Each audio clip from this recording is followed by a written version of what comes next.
करीब 1500 साल पहले भारत के दक्षिणी तटों पर अरब व्यापारी अपने जहाजों के साथ मसाले, मेवे और अन्य चीजें खरीदने और बेचने आया करते थे। ये व्यापारिक संबंध उस समय के पुराने रिश्ते थे जब भारत और अरब देशों के बीच सांस्कृतिक और आर्थिक विनिमय होता था। ये घटनाएं इस्लाम के जन्म से पहले की हैं। 7वीं सदी में जब इस्लाम का प्रचार शुरू हुआ तो अरब व्यापारी और धर्म प्रचारक भारत के तटों तक इस्लाम का संदेश लेकर आने लगे। मलाबार का तटीय इलाका, जो आज केरल के अंदर आता है, उस समय व्यापार का एक प्रमुख केंद्र था। ये प्रचारक, जो पैगंबर हजरत मोहम्मद के संदेश लेकर आए थे, उन्होंने मलाबार के लोगों में इस्लाम का प्रचार करना शुरू किया। धीरे धीरे तटीय इलाकों के कई लोग इस्लाम को अपनाने लगे। इसी दौरान एक प्रसिद्ध घटना हुई जो चेरामन राजा से जुड़ी हुई है। कोडुंगल्लूर का राजा, जो चेरामन पेरुमल कहलाता था, एक समर्थ और न्यायी शासक था। एक रात राजा चेरामन ने चांद को 2 टुकड़ों में बंटता हुआ देखा। ये घटना उनके लिए अत्यंत चिंताजनक थी और उन्होंने तुरंत अपने ज्योतिषियों और खगोल शास्त्रियों से इसका मतलब पूछा, लेकिन कोई भी उनका संतोषजनक जवाब नहीं दे पाया। इसी दौरान अरब के कुछ धर्म प्रचारक केरल आए।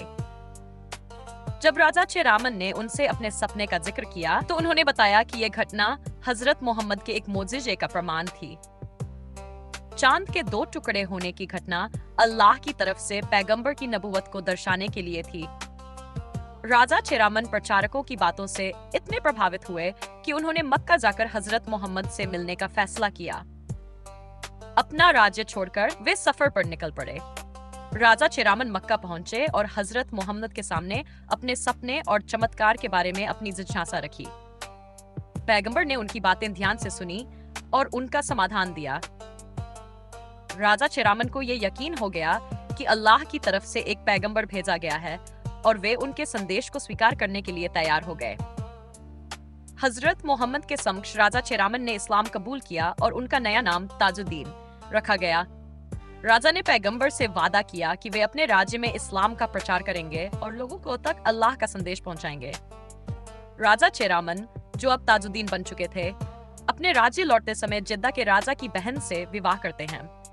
उनके साथ कुछ अरब धर्म प्रचारक भी थे, जिनमें मलिक इब्न दीनार का नाम प्रमुख था। सफर के दौरान ताजुद्दीन की तबीयत खराब होने लगी। सलालाह ओमान के पास उनकी सेहत और बिगड़ गई और मौत से पहले उन्होंने अपने अधिकारियों के लिए एक पत्र लिखा। इस पत्र में उन्होंने अपने सफर, इस्लाम कबूल करने और पैगंबर के संदेश को अपने राज्य तक ले जाने की बात लिखी। ताजुद्दीन के पत्र को देखकर कोडुंगल्लूर के अधिकारियों ने उनके साथ आए धर्म प्रचारकों का सम्मान किया और उन्हें इस्लाम के प्रचार के लिए जमीन और सुविधाएं उपलब्ध कराईं। ताजुद्दीन की इच्छा के अनुसार कोडुंगल्लूर में एक मस्जिद बनवाई गई। यह मस्जिद 629 में पूरी हुई और इसे चेरामन जुमा मस्जिद कहा गया। चेरामन जुमा मस्जिद भारत की सबसे पुरानी मस्जिद है। इस मस्जिद में हिंदू और मुस्लिम वास्तुकला का सम्मिलन दिखाई देता है। यहाँ एक दिया 1000 सालों से लगातार जल रहा है और इसके लिए तेल सभी समुदायों के लोग दान करते हैं।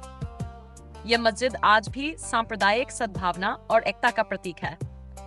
इतिहास में चेरामन राजा की कहानी को लेकर कई मतभेद हैं।